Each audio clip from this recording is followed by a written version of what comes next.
Welcome to Davis Islands, one of the most expensive areas in all of Tampa Bay. Prominent celebrities have lived here like Derek Jeter and Tom Brady. We're going to be going into the multi-million-dollar question. Is it worth it?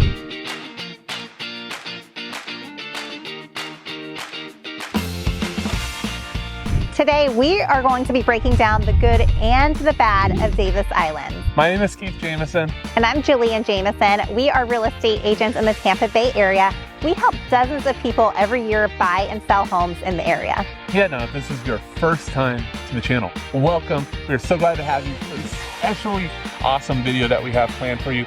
If you want to see more in the future, make sure you like and subscribe to the channel so you see them pop up. All right, let's get into it. We are going to start with the history. Davis Island was established back in the 1920s, and it started as a resort community with Mediterranean-style hotels, golf, and a pool. But plans did change, and it became mostly residential. And now you'll still see a ton of the Mediterranean type of style in buildings around here with a big time mixture of other styles as well.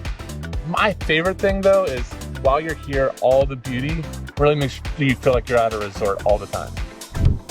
Now let's talk about the location. It is located just south of downtown Tampa, as you can see behind us.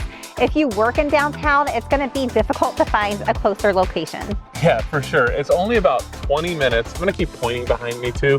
20 minutes to the airport, only about 45 minutes, and then depending on traffic, about an hour to the beautiful Gulf beaches. But as Jillian just said, downtown's literally right there. So you have at your fingertips some of the best attractions in all of Tampa Bay. So let's start with Amalie Arena, where you can catch a hockey game for the Tampa Bay Lightning or a concert. And right next door to the arena is the newly developed Water Street.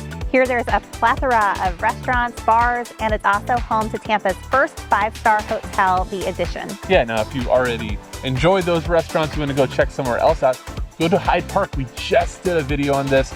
Fantastic historic homes, upscale shopping, and tons of dining options.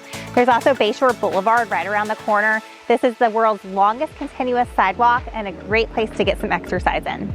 You also have Tampa General, one of the premier hospitals in the entire area on the north side of the island. There's also a cruise port nearby where major cruise lines sail out of, like Carnival and Royal Caribbean.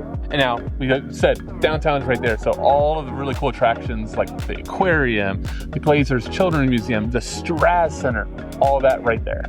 An added perk is that the Tampa Water Taxi stops at Davis Island. So if you feel like leaving your car at home and sailing to the destination, that's an option. All right, so we just talked about all the things that you can do around Tampa and that you're super close to, but the beauty of Davis Island is there's so much to do right here. In fact, residents even have golf carts to drive to all the awesome things to do on the island. The business district covers several blocks, and you'll find things like restaurants, bars, coffee shops, pizza, and more. This is a great place for locals to come grab a bite. There are several parks and beaches on the island. Most of the beaches are pretty small, but they're still a great place to take in the water and enjoy some time out.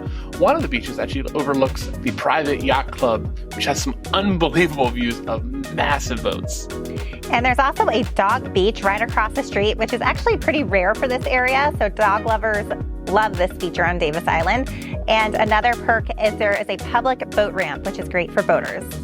All right, there's also Seaplane Basin Park, which is a beautiful area, has a lot of green spaces, also has a 1.3 mile trail that runs right through it. Next to the park is the Peter O'Knight Airport. This is a smaller airport, but it was actually the main airport in Tampa from 1935 through 1945, and it services mostly smaller planes, and it also has flight school instruction as well. On the northeast part of the island, you'll find more parks, some with playgrounds, tennis courts, baseball fields. Our favorite where we're here today is Marjorie Park because unbelievable views of downtown. There's also the Roy Jenkins Swimming Pool, which is a community pool that's open to the public. All right, now we've mentioned Gasparilla in other videos, makes a prominent appearance here. Happens late January every year.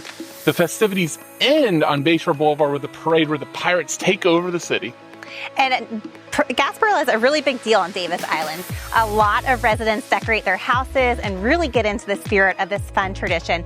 Plus, you have a front row seat as you watch the pirate ship sail past the islands to downtown Tampa, where the pirates invade the city. This is something residents look forward to all year long.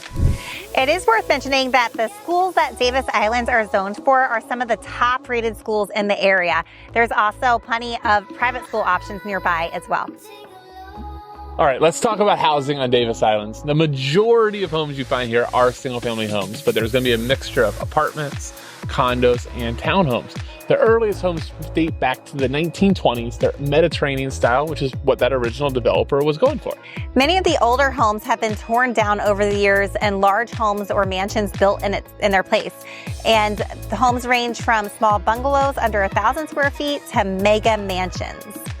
All right, the bungalows start in the 800s, but the single family homes, you're looking at a minimum of about $3 million, and realistically, the prices can go up from there.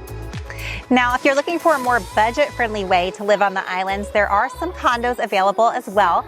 They start from the mid-300s and go up to about $1.5 million. All right, let's have a little bit of fun with the homes. The most famous house on the island belonged to Derek Jeter. It was over 20,000 square feet. He sold the home back in 2021 for over $22 million, making it the most expensive home sale in the history of the Tampa area. The new owner actually plans to demolish the home. All right, so to wrap up housing on Davis Island, I think we should just talk about what we love. What I think is so awesome about it is that every home is truly unique. They're built at different periods of time and all sorts of different builders. Yeah, there really is a ton of charm, and you can find all different style homes, from historic bungalows to traditional style homes, homes that have a Key West vibe, modern homes. There really is a little bit of everything. So at the start of the video, we talked about we're gonna go over so much of the good, but also some of the bad. And now let's be real, talk about the bad in this area, we have to get really nitpicky. The first negative is that Davis Islands is not a gated community. Some of the individual homes have their own private gates, but the community as a whole is not gated.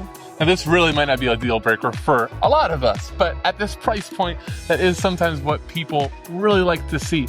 If that is of interest to you, a better option might be the neighboring Harbor Island, where many of the communities are behind guard-watched gates. Another con is flooding. Being an island in the bay, most of the homes on the islands are located in flood zones, but a lot of the newer homes have been built up to help with the insurance costs for flooding. Now, we already mentioned the Pedro Night Airport is on the southeast side of the island. This might be a plus for some, but I don't really want to live next to an airport. Yeah, but we have heard from residents that they really don't mind it because it is such a small airport servicing mostly smaller planes. Finally, the pricing is the last con, because let's just be real, a lot of people can't afford to live here. But like we always say in real estate, location is everything. So if you have the money, you decide that you think it's worth it, this truly is one of the best areas in all Tampa Bay. Now that we've completed our tour of Davis Island, what are your thoughts? Do you think it's worth the price tag? We'd love to hear in the comments below. And just thank you so much for watching. If you haven't already, make sure you hit subscribe to the channel so you see more like this in the future. We'll see you next time.